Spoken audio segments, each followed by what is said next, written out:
Hello everyone. तो आपने news तो सुनी ली होगी कि 3 स्टूडेंट्स जो हैं काफ़ी नामी कोचिंग में बेसमेंट में डूबने से मर गए। और 4-5 दिन पहले की ही न्यूज़ है कि एक स्टूडेंट जो है अभी मेस दे रहा था, इलेक्ट्रोक्यूटेड होकर उसकी डेथ हो गई है।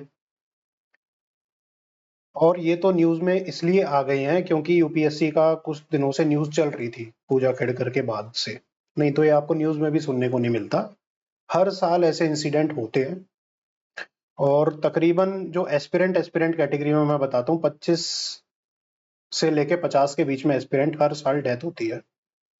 उसमें से 10 से 15 तो आपको सुसाइड के केस मिल जाते हैं हर साल। दिल्ली में 2 सेंटर हैं कोचिंग के, एक तो ओल्ड राजेंद्र नगर या करोल बाग है, वहाँ पे इंग्लिश मीडियम के सारे मेजर मेजर कोचिंग इंस्टीट्यूट्स हैं। वहाँ पे काफ़ी संख्या में लोग आते हैं, 50-60 हज़ार लोग सिर्फ वहीं पे कोचिंग करते हैं, क्योंकि 7-8 मेजर मेजर कोचिंग है और हर कोचिंग जो है 10 से 15 हज़ार के बीच में स्टूडेंट इंटेक करती है। सेकंड हमारा सेंटर है मुखर्जी नगर। ठीक है, मुखर्जी नगर में मोस्टली हिंदी मीडियम एसएससी के स्टूडेंट्स आते हैं और तैयारी करते हैं। मुखर्जी नगर की तो हालत बहुत ही कचड़ा है। और वहाँ पे भी तकरीबन यूपीएससी का देखा जाए तो 60-70 हज़ार और बाकी एसएससी वगैरह मिला दिया तो 2 से 2.5 लाख बच्चे तैयारी करने आते हैं दिल्ली में, मुखर्जी नगर में। तो टोटल आंकड़ा अगर लगा दिया जाए तो 3 लाख के आसपास हर साल बच्चे दिल्ली में तैयारी करने आते हैं। तो पहली बात तो ये जानने की जरूरत है कि कोचिंग हब जो है, जो ये बोल दिया गया कोचिंग हब, ये कहाँ से कहाँ तक सस्टेनेबल है। देखो, कोटा से कंपैरिजन किया जाता है, जैसे कोटा में आईआईटी जेईई नीट की तैयारी होती है तो दिल्ली में यूपीएससी की एसएससी की तैयारी होती है। कोटा से कंपैरिजन इसलिए सक्सेसफुल नहीं है क्योंकि कोटा में मार्केट स्टूडेंट्स का काफ़ी रेगुलेटेड है। वहाँ पे हॉस्टल्स अच्छे से बने हुए हैं, वहाँ पे वार्डन्स हैं, काफ़ी अच्छे से रेगुलेट होता है। वहाँ के जो डिस्ट्रिक्ट मजिस्ट्रेट्स हैं उन्हें पता है कि कोटा की पूरी इकोनॉमी स्टूडेंट पे ही चल रही है, तो काफ़ी फोकस देते हैं स्टूडेंट की सिक्योरिटी पे, स्टूडेंट के जो है साइकोलॉजिकल बिहेवियर पे। और वहाँ पे प्रॉपर यूनिट्स हैं जो स्टूडेंट की देखभाल के लिए बनाई गई हैं, चाहे वो पुलिस की यूनिट हो चाहे वो एडमिनिस्ट्रेटिव यूनिट्स हो। लेकिन जब बात दिल्ली की आती है तो दिल्ली में कोचिंग सेंटरों ने तो अपने कोचिंग सेंटर खोल दिए और वहाँ पे क्लासेस के लिए लगा दिया, लेकिन वहाँ रहने खाने की सुविधाएं या एडमिनिस्ट्रेशन का फोकस स्टूडेंट की तरफ बिल्कुल नहीं है। उसका सबसे बड़ा रीजन ये है कि जो एवरेज एज है जो दिल्ली में स्टूडेंट आते हैं तैयारी करने के लिए यूपीएससी, वो अपन यूपीएससी या एसएससी के लिए वो 23-24 है एवरेज एज। ठीक है, स्टूडेंट जो है 21 साल से लेके 30 साल 35 साल तक यहाँ पे अपना टाइम गुजारते हो तो एवरेज एज 24-25 आ जाती है। तो एडमिनिस्ट्रेशन को लगता है अब तो ये एडल्ट हो गए, इनके लिए तैयार मतलब देखभाल करने की क्या जरूरत है। लेकिन कोटा में जो एवरेज एज है वो आती है हमारी 15 से लेके 18 साल तक। तो वहां पे इसलिए क्योंकि चाइल्ड केयर का मामला आ जाता है, इसलिए एडमिनिस्ट्रेशन ज्यादा फोकस करता है, तो ज्यादा सुविधाएं हैं बच्चों के लिए।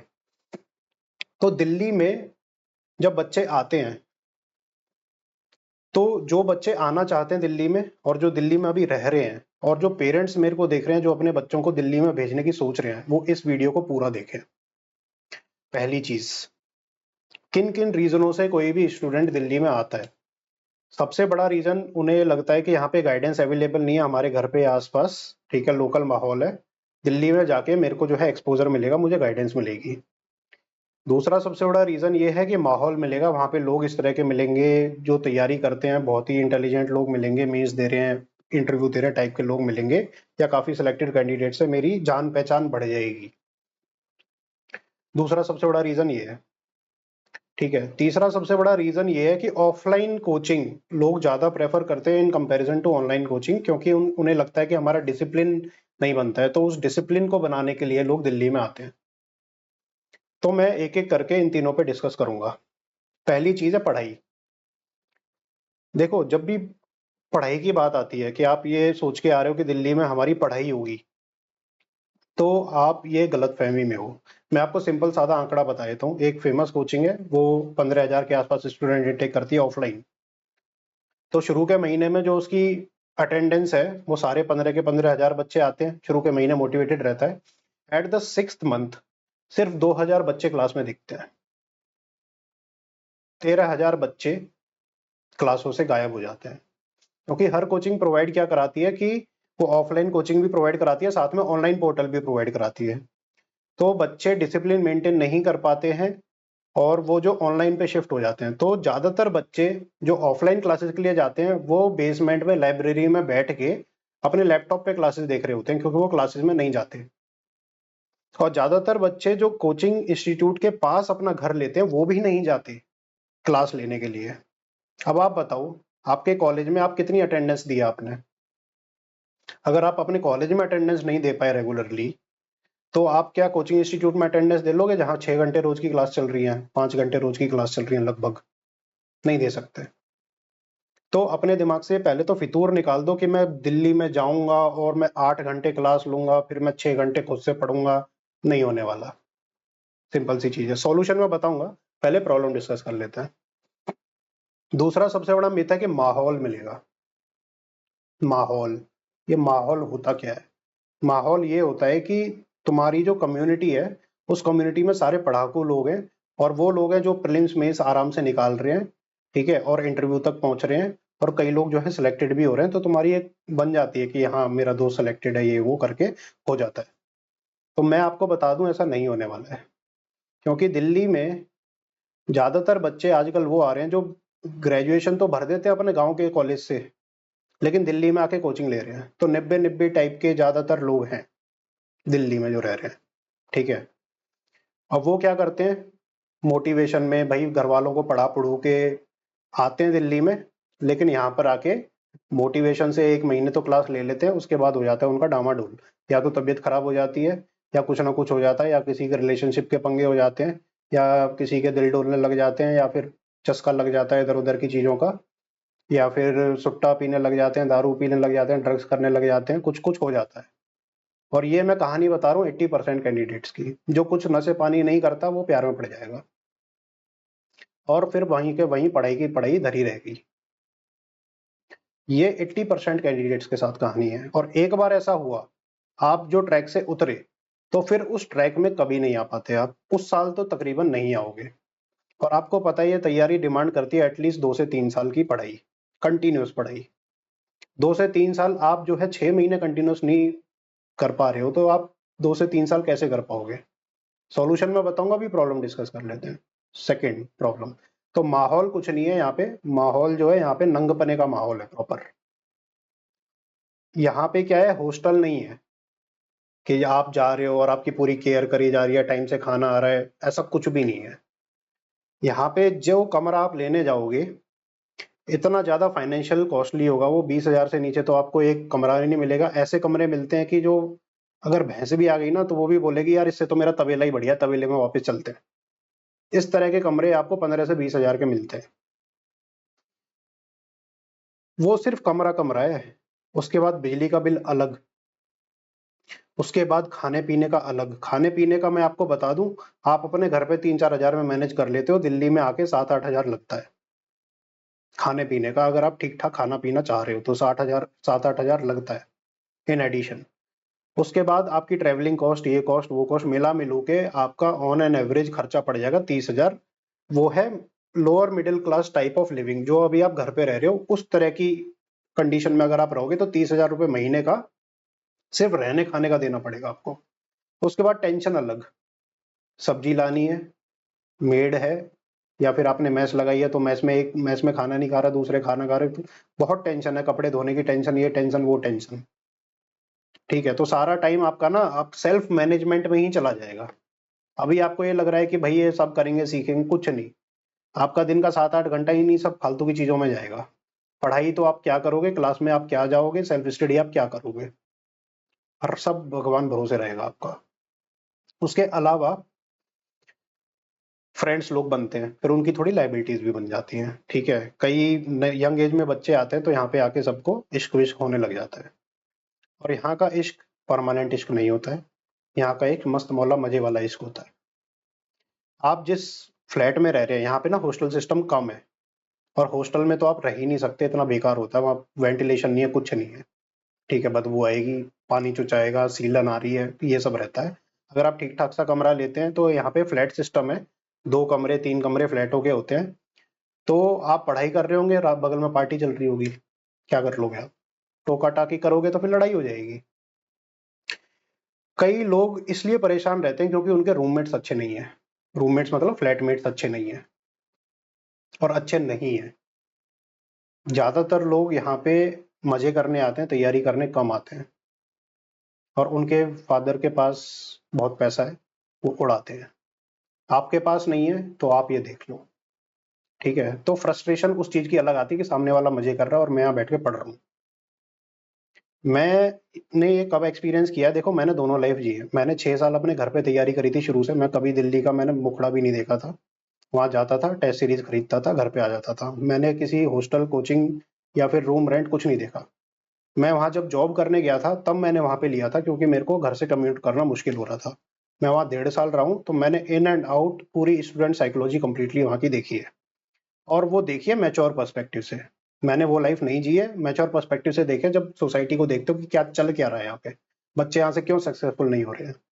सुनने में आता है कि 4-5 साल पहले का माहौल अलग था, जब से कोचिंगों ने बच्चों को कोचिंग देना स्टार्ट नहीं किया था। लेकिन कोचिंगों का था कि आप ग्रेजुएशन कंप्लीट हो गए जब ही आपको कोचिंग देंगे। लेकिन आजकल क्या है, 10वीं क्लास से, 11वीं क्लास से, 12वीं क्लास से, जो आप बात जब 12वीं करी है तब भी कोचिंग स्टार्ट कर दी है। 3-3 साल के प्रोग्राम, 6-6 साल के प्रोग्राम। पहले होता था सिर्फ 1 साल का प्रोग्राम है, आप किसी भी उसमें ले लो, और ग्रेजुएशन कंपलसरी होती थी इंस्टीट्यूट्स में।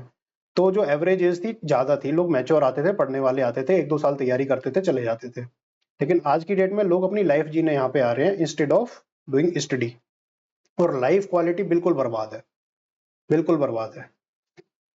अब ये तो है, चीजें तो हैं, फाइनेंशियली तो आपको फटका पड़ेगा ही पड़ेगा। और कोचिंग की फीस अलग है, 2 लाख 2.5 लाख रुपए। उसके बाद फालतू की टेंशन, और पानी नहीं आ रहा। अब 2-2 दिन, 3-3 दिन पानी नहीं आता। और पता है कब नहीं आता, प्रीलिम्स है उसके 4 दिन पहले नहीं आता। और जो स्टूडेंट दिल्ली में रह रहे होंगे उस जगह, वो मेरे को देख रहे होंगे और हंस रहे होंगे बैठ के, ये सही कह रहा है। नहीं आता पानी, बिजली चली जाती है। प्रीलिम्स 3 दिन बाद है, बिजली चलेगी, 4 घंटे के लिए बिजली चलेगी, क्या कर लोगे। ठीक है, अब बारिश आ गई, भयंकर गर्मी तो पड़ती है।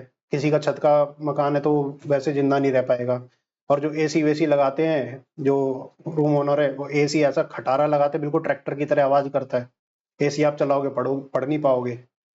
ठीक है, तो ज्यादातर ये होता है। अब जो आदमी अफोर्ड कर रहा है, भाई 50,000 रुपए महीने का कमरा उसने छोटा सा ले रखा है, उसके लिए नहीं कह रहा मैं, लेकिन ऑन एन एवरेज ये परेशानी हर स्टूडेंट को झेलने को पड़ती है।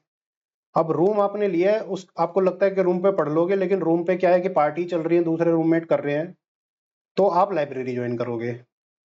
लाइब्रेरी में अलग बसड़ है। इतना छोटा क्यूबिकल, मतलब हाथ भी नहीं रख सकते, ऐसी ऐसी लाइब्रेरी है। उसमें आप एक किताब रख के तो पढ़ लोगे, 2 किताब नहीं रख पाओगे। तो आप कैसे पढ़ लोगे भाई, यूपीएससी की तैयारी जब नोट्स आप बनाओगे तो 4-5 सोर्स रख के बनाओगे ना। इतनी छोटी सी उसमें कैसे कर लोगे। फिर आदमी लैपटॉप लेके जाता है, लैपटॉप में अपनी फिर आंखें फोड़ता है। इतना बुरा बेहाल सिस्टम है वहां। और फीस लाइब्रेरी की अलग से दोगे ना, तो 2 से 2,500 रुपए की लाइब्रेरी है वहां पर। उसमें भी सीट नहीं मिलती, और सारी लाइब्रेरी बेसमेंट में, सारी लाइब्रेरी बेसमेंट में है। एक भी लाइब्रेरी आपको फर्स्ट फ्लोर सेकंड फ्लोर पे ढंग से नहीं मिलेगी। जो फर्स्ट फ्लोर सेकंड फ्लोर पे मिल भी जाएगी, उसकी फीस होगी 3-4 हजार। मतलब वो अलग एक तरीके से रेंट है। रूम का अलग दे रहे हो 15-20 हजार, खाने पीने का अलग दे रहे हो 8-10 हजार, फिर ये लाइब्रेरी का, फिर आपकी जो कम्युनिटी कॉस्ट, ट्रेवलिंग कॉस्ट, ये कॉस्ट वो कॉस्ट, मिला मिलू के 35-40 हजार on an average lower middle class का बंदा खर्च करता है दिल्ली में। इतने की तो कोचिंग नहीं करता वो, जितने उसके लिविंग एक्सपेंस में खर्च हो जाते हैं। क्योंकि मार्केट रेगुलेटेड नहीं है, जगह ही नहीं है दिल्ली में। सारा डेवलप हो चुका है, नए हॉस्टल बनेंगे तो कहाँ बनेंगे। अगर कोई बनाना भी चाहे तो कहाँ बनाएगा, नहीं बना सकता। और लूट मारी इतनी हो रही है, ब्रोकरेज भाई, पूरा 1 महीने का ब्रोकरेज ले जाते हैं। फैसिलिटी के नाम पे कुछ नहीं, फोन करते रहो कोई नहीं पूछ रहा, पानी नहीं आ रहा जी हम कुछ नहीं कर सकते, बिजली नहीं आ रही जी हम कुछ नहीं कर सकते, टंकी खराब हो गई जी, टोटी खराब हो गई जी, हम कुछ नहीं कर सकते, सारा तुम्हें ही करना है। इतनी बुरी हालत है। अब इस हालत में आप पढ़ाई तो क्या ही करोगे। अब बात आती है कि सॉल्यूशन की। सॉल्यूशन क्या है। देखो, कोचिंग में आपको पढ़ाया क्या जा रहा है। कोचिंग में वही पढ़ाया जा रहा है जो सारे टॉपर पढ़ते हैं, वही किताबें पढ़ी जा रही हैं। कुछ ऐसा एक्स्ट्रा मटेरियल तो है नहीं कोचिंग वालों के पास। अगर मटेरियल एक्स्ट्रा है तो वो आप शिप करा लो, इमेज रनर से करा लो, किसी से भी करा लो। फोन करो, कोरियर हो जाता है आपके घर पे सारा मटेरियल, आपको जरूरत ही नहीं है दिल्ली आने की। अगर आप खुद से किताब पढ़ के समझ सकते हो तो आपको कोचिंग की ही जरूरत नहीं है, ना ऑफलाइन ना ऑनलाइन, क्योंकि किताब में से ही आ रहा है, हर साल आ रहा है, सबको पता है। दूसरी चीज, अगर आपको असिस्टेंस चाहिए तो you can take a mentor, कि भाई वो तुम्हें बता दे कि ऐसे ऐसे पढ़ लो, ये पढ़ लो। अगर आपको क्लैरिटी नहीं है तो आप उसको पढ़ सकते हो। तीसरी चीज है, अगर आपको फिर भी पढ़ाई में भी दिक्कत आ रही है, आपको कोर्स कंटेंट चाहिए, तो आप जो है ऑनलाइन कोचिंग ले लो। अपने घर पे तसल्ली से पढ़ो, मम्मी के हाथ का खाना खाओ, ठीक है, और जो है एकदम सेफ एंड सिक्योर एनवायरनमेंट में पढ़ो। न पानी की टेंशन, न बिजली की टेंशन, न ये टेंशन, न वो टेंशन, न दोस्ती यारी की टेंशन, न प्यार इधर उधर की टेंशन, कोई टेंशन नहीं, अपना चिल आराम से जिंदगी जियो, ठीक है। और पैसे के पैसे बचेंगे। देखो, पैसे का सबसे बड़ा ये है कि जब बच्चा दिल्ली में आता है तो कोचिंग की तो फीस दे दी माँ बाप ने, उसके बाद उसका 30-35 हजार रुपए महीना खर्चा हो रहा है। अब वो मम्मी पापा को कैसे बताए, कि पेरेंट्स को कैसे बताए कि यार मेरा इतना खर्चा हो रहा है यहाँ पर। घर वाले क्या सोचते हैं, 15-20 हजार खर्चा होगा भाई, 12 हजार का रूम दिला दिया, 4-5 हजार खाने के लगा लो, चलो 1-2 हजार इधर उधर, 20 हजार रुपए डाल दिए खाते में। भाई बच्चे का खर्चा 30 हजार हो रहा है,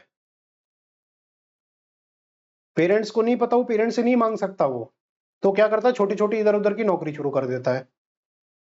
तो पढ़ाई तो वैसे भी नहीं कर रहा, अब 10 हजार रुपए एक्स्ट्रा कमाने के लिए वो नौकरी कर रहा है, या फिर उधार मांग रहा है दोस्तों से, या तो फिर कम्युनिटी बना रहा है पैसे वालों के साथ।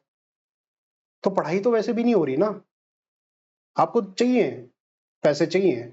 और उसके बाद बर्डन अलग, कि घर वालों से इतना पैसा ले रहा हूं, मेरी पढ़ाई नहीं हो रही, आदमी डिमोटिवेशन में आ जाता है, नहीं पढ़ाई होती, नहीं पढ़ता, फिर माइंड में इतना प्रेशर आता है। अगर आप घर पे पढ़ रहे हो, चलो आपने ढंग से नहीं पढ़ा, दिल्ली से वैसे भी ज्यादा पढ़ लोगे घर पे, अगर आपने ढंग से नहीं भी पढ़ा है ना, तो आपका कोई लॉस नहीं है, बस आपका टाइम का लॉस है। यहाँ पे आपका टाइम का लॉस भी है, यहाँ पे आपकी हेल्थ का लॉस भी है दिल्ली में आके, यहाँ पे आपके पैसे का लॉस भी है, और पेरेंट्स को नजरें नहीं मिला पाओगे आप अगर आप फेल हो गए तो। इतनी सारी समस्याएं हैं दिल्ली में, या कहीं भी आप जो है जाके रह रहे हो। इसके अलावा पेरेंट्स के लिए मैं ये बोलना चाहता हूँ कि आपने देखा होगा कई स्टूडेंट 4-4 5-5 साल से रह रहे हैं दिल्ली में, तो ऐसा क्यों होता है कि यार कोचिंग तो चलो 1.5 साल की है, तो 1.5 साल हम रहेंगे, वापस घर पे आ जाएंगे, लेकिन दिल्ली में ही क्यों ट्रैप हो जाता है आदमी, दिल्ली में ही क्यों रहने लगता है। उसका मैं सबसे बड़े 3-4 मेजर रीजन बताता हूँ। सबसे बड़ा जो मेजर रीजन है वो है इंडिपेंडेंस। एक बार आदमी को चस्का लग जाता है इंडिपेंडेंस का, फ्रीडम का, और ये आपके लिए भी खतरनाक है। अगर आपको लग गया है ना इंडिपेंडेंस का चस्का, तो ये खतरनाक है आपके लिए, क्योंकि आपको लगता है कि आप फ्रीडम में हो, सेल्फ मतलब कर रहे हो, जिम्मेदारी हो, लेकिन आपके पैसे कहाँ से आ रहे हैं, पैसे तो पेरेंट्स से आ रहे हैं, और फिर आप पेरेंट्स से थोड़े कटने लगते हो। फिर वो फोन करके पूछेंगे बेटा कितना हो गया, कितना, आपने कुछ किया नहीं है, लेकिन क्या जवाब दोगे, नजरें नहीं मिला पाओगे। इसलिए बच्चा वापस घर पे नहीं जाना चाहता, क्योंकि वो माँ बाप को फेस नहीं कर सकता, मम्मी पापा को फेस नहीं कर सकता। वो क्या बोलेगा जाके, मैंने दिल्ली में 2 साल क्या किया। इसलिए वो कहते रहते हैं कि हाँ अभी है, और वो क्या जस्टिफाई करते हैं इस चीज को, क्योंकि बाकी सारे लोग भी ऐसे ही हैं, कि वो 4 साल से है, वो 5 साल से है, उसने इंटरव्यू लिख लिया, मेंस लिख लिया, उसने ये लिख लिया, कि वो टाइम लगता है चीजों में, तो माँ बाप को जो है झूठी तसल्ली देना शुरू कर देते हैं स्टूडेंट्स, और फिर माँ बाप बहकावे में आके वो उन्हें पैसे देते रहते हैं। तो ये होता है दिल्ली में, इसलिए बच्चे घर नहीं जा पाते।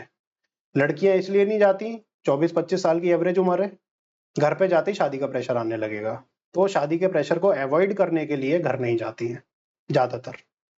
बॉयफ्रेंड लेकिन सबको चाहिए, बॉयफ्रेंड सबके हैं, कोई बिना बॉयफ्रेंड के नहीं मिलेगी आपको, एक आध एक्सेप्शनल केस मिल जाए, लेकिन 99% नहीं है। बॉयफ्रेंड सबको चाहिए, घुमाने फिराने वाला सबको चाहिए, ठीक है, लेकिन शादी नहीं करनी, और जो बॉयफ्रेंड है उससे भी नहीं करनी। ये मानसिकता है लड़कियों की ज्यादातर। लड़कों की क्या मानसिकता है वो सबको पता ही है, क्या मानसिकता है। तो ये खेल चल रहा है दिल्ली में। अगर आप सीरियस एस्पिरेंट हैं और तैयारी करना चाहते हैं, तो मेरी ये रिक्वेस्ट है, अगर आप पढ़ने में कम अच्छे हो तो ऑनलाइन कोर्स लो, और घर पे बैठ के तैयारी करो। अगर घर पे तुम्हारे माहौल नहीं है, तो घर के पास में कहीं रेंट पे लेके तैयारी करो, ताकि आपका खाना पीना घर से चलता रहे। अगर घर से भी ना चले तो घर के पास ही लेके करो, दिल्ली आने की जरूरत नहीं है। कम से कम मरोगे तो नहीं, ये साइकोलॉजिकल इश्यूज में तो नहीं फंसोगे, फालतू के पचड़ों में तो नहीं फंसोगे, अपने 4-5 जिंदगी के साल खराब तो नहीं करोगे। दूसरी चीज है जो घर पे कर सकते हैं, वेल एंड गुड, आप घर पे करो। और जो भी पढ़ाई में एबव एवरेज है वो खुद से तैयारी करे, कोचिंग भी मत करो। यूट्यूब पे बहुत सारी गाइडेंस अवेलेबल है कि ये 6 किताब पढ़नी है, इतने टेस्ट करने हैं, वो करो और अपना टाइम टेबल खुद सेट करो, अपना डिसिप्लिन खुद बनाओ। जब आप आईएएस बन जाओगे तो कोई तुम्हें नहीं बताएगा कि ऐसे करो वैसे करो, तुम्हें कोई मेंटर नहीं मिलेगा, तुम्हें खुद से ही करना पड़ेगा। तो why not do it now? अभी से क्यों नहीं कर सकते आप इस चीज को? अभी से कर सकते हो, ठीक है। अगर फिर भी रिक्वायरमेंट है, there are very mentorship courses available, बहुत सारे अच्छे अच्छे नए नए इंस्टीट्यूट चला रहे हैं, नए नए लड़के चला रहे हैं, आप उनकी सहायता ले सकते हो। कोर्स भी सस्ते हैं, आपको 2-2 3-3 लाख कोचिंग में नहीं देने पड़ेंगे, ठीक है। सस्ते कोर्स है, आप लीजिए और अपना काम चलाइए। गाइडेंस आपको मिल रही है, आप खुद से पढ़े, मेहनत करें, क्योंकि सेल्फ स्टडी से ही एग्जाम निकलेगा। आप कितना भी कोचिंग वाला कितना भी आपको जो है 10 साल लेक्चर कर लो, नहीं निकलेगा ये। क्योंकि सिलेबस जो है दिमाग में घुसना चाहिए, अंडरस्टैंडिंग जब ही आती है जब आदमी एकांत में बैठ के खुद पढ़ता है, ठीक है। हल्ले गुल्ले में नहीं समझ में आती चीजें, आदमी कंफ्यूज ही होता है।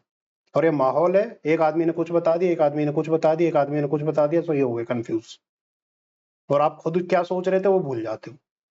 तो अपने ऊपर भरोसा करो, और जहां भी आप हो सेफ एंड सिक्योर, एक सेफ एनवायरनमेंट में, एक कोजी एनवायरनमेंट में वहीं तैयारी करो, वही एक बेस्ट तरीका है तैयारी करने का। तो मेरा ये मकसद था कहने का। और दिल्ली गवर्नमेंट तो बिल्कुल ही लचर हो चुकी है, कोई सुविधाएं नहीं है स्टूडेंट्स के लिए, उसके लिए एक अलग वीडियो पे बात करेंगे। Thank you.